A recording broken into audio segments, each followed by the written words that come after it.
You're listening to Kerry Lutz's Financial Survival Network, where you get valuable information you just can't find anywhere else. To thrive in today's trying times, you need the Financial Survival Network, now more than ever. Go to financialsurvivalnetwork.com and get your free newsletter and gift. Financial Survival Network, now more than ever. Welcome. You are listening to the Financial Survival Network. I'm Kerry Lutz. Today is 2/11/22. Well, the person you're about to hear from, his name is Jeremy Murphy. And if you are a sarcastic, embittered audience member of the media, then you're going to love him because, Jeremy, you are sarcastic and embittered. You sound like my kind of guy. Yeah, it's well developed. I wear it I wear it in pride. 20 plus years in media. If you're not embittered, you've done something wrong. Yeah, well, it's kind of like what Winston Churchill said: if you're 18 and you're not a liberal, you have no heart. If you're 40 and you're not a conservative, you have no mind. Right? Yeah. So basically. So, look, I'm technically part of the media. I've been podcasting. I've done radio, but I'm not really part of the media because I would last 5 minutes. But it seems like there's so much BS. The concept of the blow-dried anchorman, who basically is a paid liar, a paid shill for, look what's going on at CNN right now. Right. Complete meltdown. I don't care about politics. I care about truth. All right. Tell me what you really think. Don't give me agendas. Don't give me buzzwords. You did this for decades. Did it get to the point where you couldn't wake up in the morning and look at yourself in the mirror? Well, CNN, it's just, I saw one comment today. One of the anchors was saying that they're suffering mental health issues because Jeff Zucker has left. Mental health. I'm sorry, I'm not laughing at you. I'm laughing at that. Me? Yeah. My mouth dropped. So they take themselves so seriously. It's like, give us the news. It's not about you. Yeah. We don't care. First of all, if you have mental health issues over a boss leaving, you need to reevaluate your life. Okay. Yeah. Let's just put that there. And second of all, this whole thing of everybody's trying to put some kind of meaning to this. No, he resigned because he got in the crossfires of Andrew Cuomo suing CNN. And during discovery, his lawyers found a lot of stuff they don't want out. So Jeff fell on his sword so he can get out of the way, and then they're going to give Cuomo a boatload of money. This has nothing to do with politics. It has nothing to do with ratings. It is a legal business decision. Well, if it had been about ratings, the guy would have been out the door years ago because the ratings have imploded to the point now. They always say the most respected name in news. Well, they're the least respected name. But the concept of your boss gets fired and you're having a mental health crisis. That's just laughable. Yeah, really. Just laughable. Hey. But you know what? The thing is, it's like everybody had the Trump bump, right? Donald Trump, I do not like him. I don't agree with anything. But I will say this. He was very entertaining. Yeah. And he knew how to play to a crowd. He knew how to work the media. And so everybody's ratings went up, readership went up. And they actually called the Trump bump. And when he left office, Biden came in and, he's a walking Ambien commercial, and the ratings are plummeting. Everybody, the ratings are in the toilet. Readership is down. Ratings are down. Interest in government and politics, it's way down because, during Trump, it was a soap opera. You couldn't wait to find out what would happen next. Where Biden is, I don't even know what he's doing, but it's completely different. But that's the whole thing is people lost interest once Trump left because he's great for ratings. Yeah. Hey, he was a showman. He's a showman. A master media manipulator. Oh, and this absolutely. has nothing to do with politics, whether you like or love either of those guys. Exactly. This is strictly as politics is entertainment. When Trump came in, politics became entertainment for the masses. When he left, it became the same old boring melodrama that it always was and that most people don't really have any patience for. But you've got a book called F Off Chloe, Surviving the OMGs and the FMLs. I'm not sure what FMLs are in your media career. Yeah, like what's an FML here, man? I'm like missing something. I guess I'm not as hip and woke as I should be, right? Right. My family life, or FM my life, something like that. I don't know. Random FMLs, nearly FMLs. I got to investigate this one a lot closer, but I think it's F my life is what that means, right? That's what it is. Okay.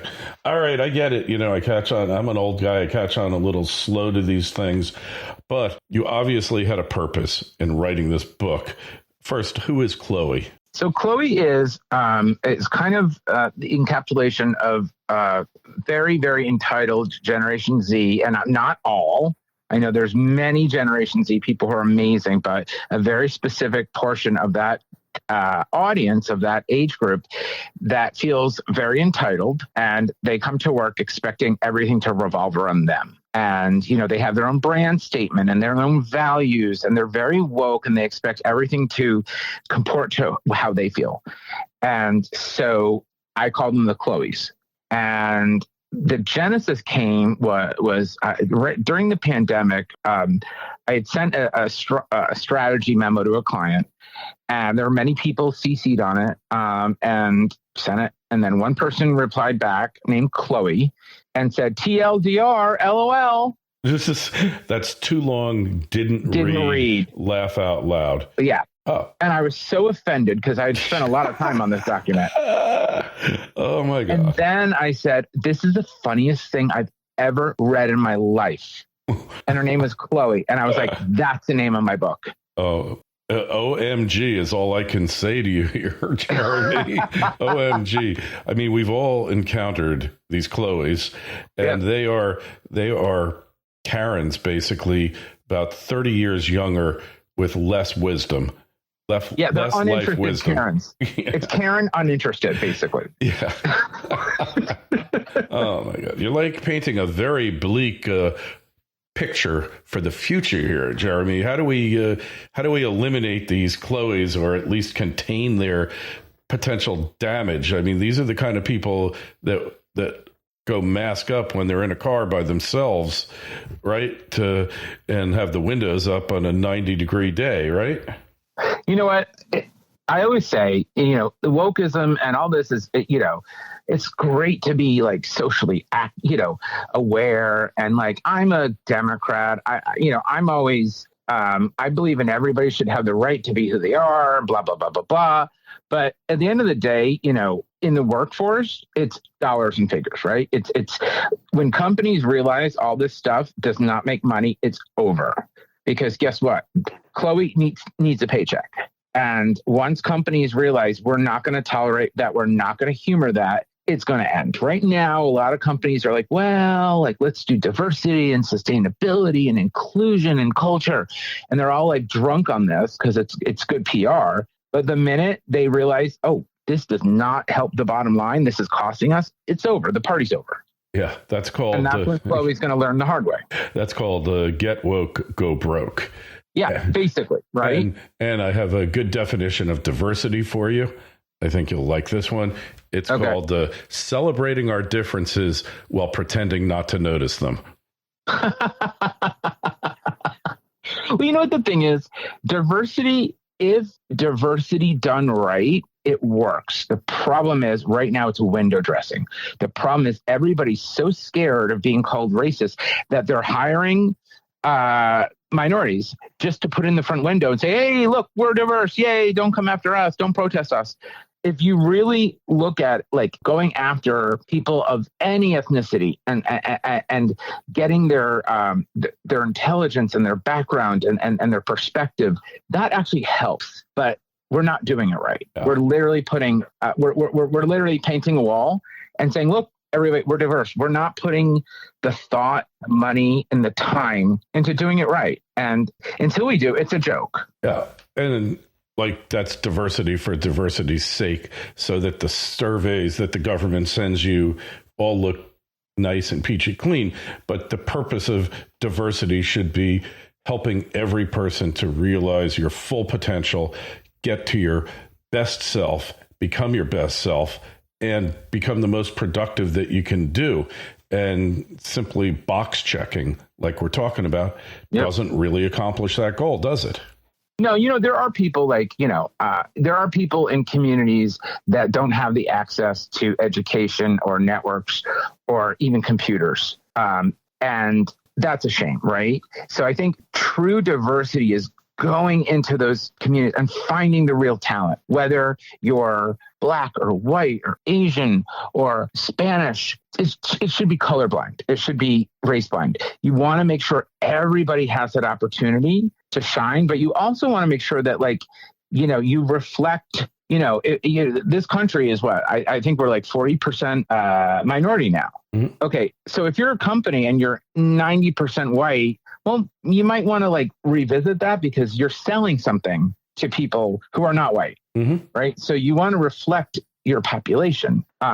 But the way it's now, it's just so slap hazard. They just slap something on the wall. They hire minorities and put them in token positions with no power. These people have no power to change anything. They're window dressing. And that's why it's not working. There's no desire to really see these people shine.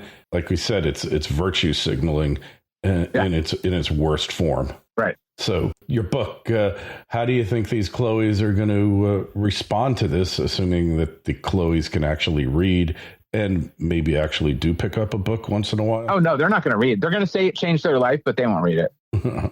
Everything. Oh, my God, that changed my life. I'm all about that. No, they won't read it. Unless I can put it in characters, unless they can text it, they won't read it. Okay, so text it or, hey, I'm a big fan of audiobooks. Because I just don't have the time to read as much as I did. But I read a hardcover book a couple of months ago just to prove to myself that I could still do it. Well, if I die, if you find me in the East River, look for a Chloe because they are going to kill me. Yeah, well, they are the least self-aware people on the planet, obviously. Yeah. I mean, so they just have no idea. So what kind of parenting, Jeremy, led to the advent of the Chloe? Don't just survive, thrive. The Financial Survival Network. Fury Gold Mines is a Canada-focused exploration and development company committed to aggressively growing its scalable, high-grade gold assets with major drill campaigns planned across its 3.5 million-ounce portfolio. Fury is led by a management team of proven explorers and developers with a track record of success in advancing and financing project development. Fury Gold Mines is well-positioned to create value for investors with low-risk development growth and the potential for a new major discovery. Fury Gold Mines trades on the TSX and NYSE American under the ticker FURY. To learn more, go to furygoldmines.com. That's furygoldmines.com. This is the Financial Survival Network, the information you need to thrive now more than ever.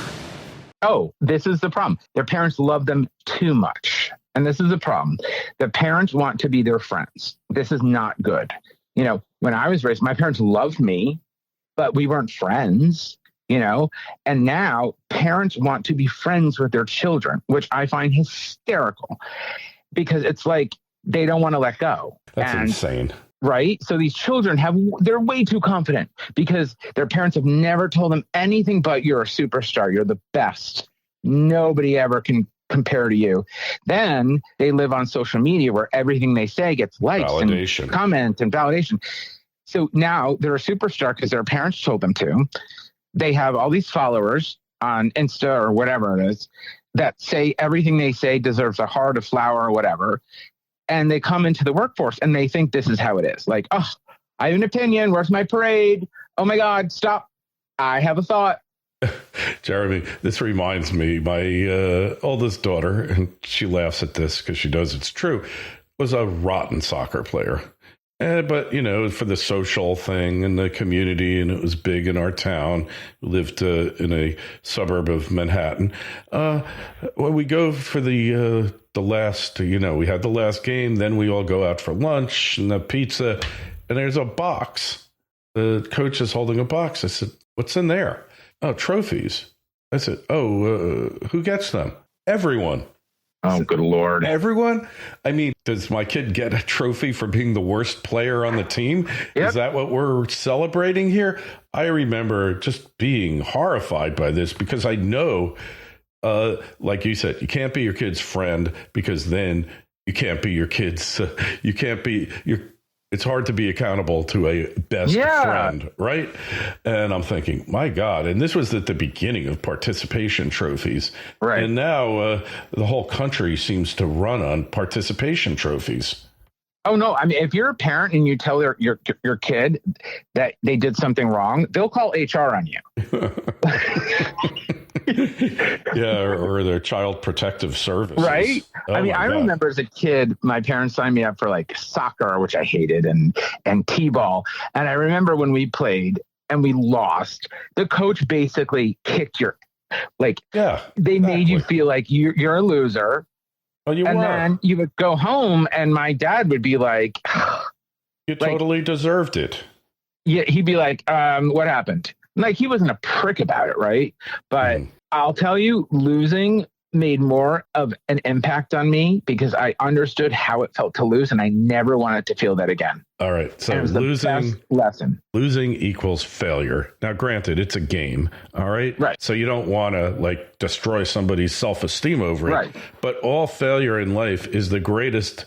Those can be the greatest lessons you get. Absolutely. And you know what? This is a problem now. We're not allowing people to fail. Yeah. Like, everybody needs a hug. Everybody needs a, well, next time. Yeah. We're not letting people learn the hard way. Like, you gotta fall and pick yourself up and then remember what it felt like to fall. Yeah. And that's the only way you learn. You don't learn from success. I can tell you that firsthand. Failure is the best teacher, but it is. But like the old saying goes, success has a thousand fathers, but failure is an orphan, right? Yep, exactly. Yeah. So, but you don't want to become enjoying your personal failures. You don't want to become used to them. You want to take the lesson from it and not fail in the future. Right? Yep. Like, you take a test in school. Sometimes the teachers let you take it again. You didn't do well. You study your ass off. You learn all the material that you should have learned in the first place. And then you come back and you ace the test. What better self-esteem builder is there than that? Exactly. And we're not providing that. Like, I was actually reading some colleges are not requiring SATs now. Well, it could hurt their feelings. Oh, yeah. Now they want the victim statement.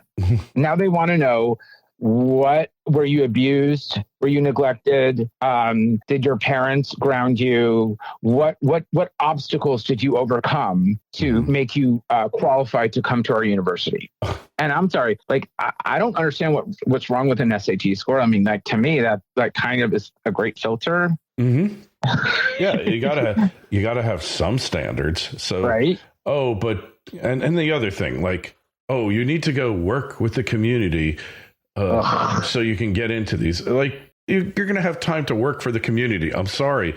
A 16-year-old kid really can't do a whole heck of a lot. You could pick up some garbage off the beach, perhaps. Yeah, no. Right? Maybe have a cleanup in the neighborhood, but the kid is not going to be solving global poverty. No. At 16 years old. It's just this annoyed the hell out of me. But on their LinkedIn profile, they will not only say they did it, that they solved it. So. You know what, Jeremy, I think we're really bad for each other here. I think we are really bad for each other, and we're going to get lots of hate mail, I hope. Oh, I don't care anymore. Tell me about your enemies. You got to be making a lot of people angry. Well, you know what? I don't care. That's the easiest way to say it. I started... I wrote this book during the pandemic. I might have been drinking a little, not going to lie. Were you drinking enough is my question. No, anybody who reads it be like, well, what was he drinking? But I just don't care anymore. It's time we all tell the truth and stop hiding behind this Pollyanna, this false reality that everything's perfect and you can make a difference. No, you can't. I can tell you that. I'm 64. I've done things. I have accomplishments, but I haven't solved the world hunger yet. And nobody else has either. Do your part. Be a good person. Don't hurt anybody else. Right. And then live your life. Be your own best possible self, version be your of own yourself. Best possible. That really is it. Oh, man. Like, you must have been laughing a lot when you were writing this book. Oh, my God. I was laughing, and then I would read it again. I'd be like, oh, my God, I can't believe I wrote this. But then I said, you know what? I don't care. Like, cancel me. I really don't care. Like, you know what? I think I've had a pretty good career. My work stands for itself. I have a really good network. If you want to come after me for telling the truth, then come after me. Well, hey, that's never been a reason not to come after somebody in the past. Let's face it. Oh, yeah. But, they're not as vicious and snotty as I am. So come at me. I love it, man. Hey, it's you've done a real gift for the world here. Totally. Everybody's so afraid of offending anybody. Yep. That, you wind up being this hollow shell of a human being where your main thing isn't to improve yourself, which should be your lifelong goal, to be the best you can be.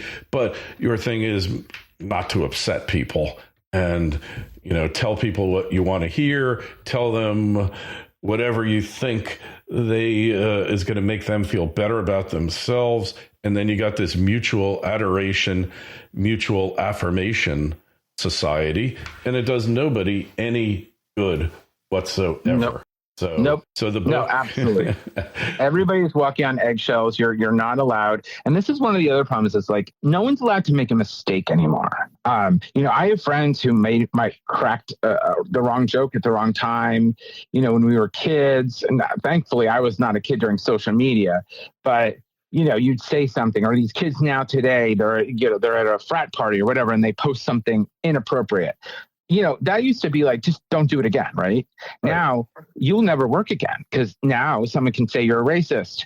You posted that when you were 12 years old. You'll never work again. Yeah. We're canceling people. We're going after people. We've weaponized social media, and people are going after trolling for anything that they said that could be read the wrong way. And this is a problem, in the Google age, that's up forever. Yeah. And, it's going to affect your ability to get a job, to go on a date, to even get a loan. Because the first thing anybody does is they Google you.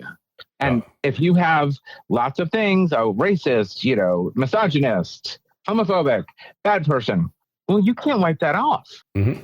Yeah, we've forgotten in this world, in this country, how to agree with or disagree without being disagreeable.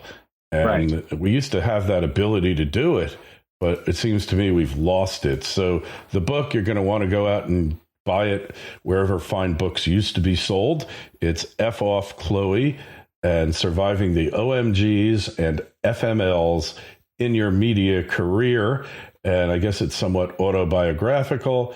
It's by Jeremy Murphy, who's on with us now, illustrated by Darren Greenblatt. And, we really appreciate you coming on. Thank you. Hey, who's Beth Feldman? I see she wrote a foreword. Yeah, Beth Feldman is a colleague of mine. We work together at CBS, and she's an author and a media professional. She trains people.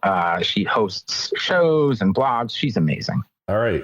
Well, you definitely want to go and get it called, and without, it's F***CK off Chloe, Surviving the OMGs and FMLs in Your Media Career. I love it. We're definitely getting a copy. Thanks so much for coming on. Hey, if you got a question for Jeremy or a criticism, especially a criticism, send me an email, kl@kerrylutz.com. Although, Jeremy, I have a feeling my audience is probably right on the same wavelength as you are. But I hope so. we'll put a link to buy the book on Amazon on our site in the show notes to financialsurvivalnetwork.com. Jeremy, great luck with the book. And thank you. Can't wait for your next. All right. Take care. Thanks for listening to Kerry Lutz's Financial Survival Network, your solution to today's trying times. For the latest, go to financialsurvivalnetwork.com. Financial Survival Network, now more than ever.